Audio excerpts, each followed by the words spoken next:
5 ওকে up up এখানে আছি head move প্রথমে ওইদিকে পেয়ে যাচ্ছে হেড মুভ দেন পাটাকে এখান থেকে তুলে মারলে হবে না এটা সাইড কিক যোগগিরি এখান থেকে পাটাকে এখানে তুলতে হবে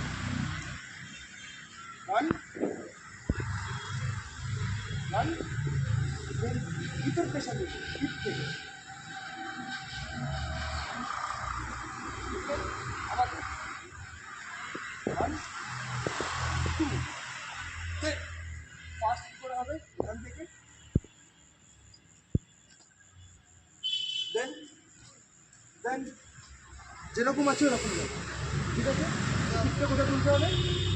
এইখানে হেড মুভ করে এইখানে দেন পুরো হিপের প্রেশার বডি বেশি বিল্ড করবো না বডি যেরকম আছে কিকের মতন বডি অ্যাডজাস্ট হয়ে যাবে ওকে 5 ব্যাক ফিস্ট ট্রাই কর ব্যাক ফিস্ট কিকের সাথে আবার up 5 head move back fist okay back fist এই হাতটার কোনো ইউজ নেই এই হাতটা এখানে থাকবে 5 ব্যালেন্স কর 6 7 8 আপ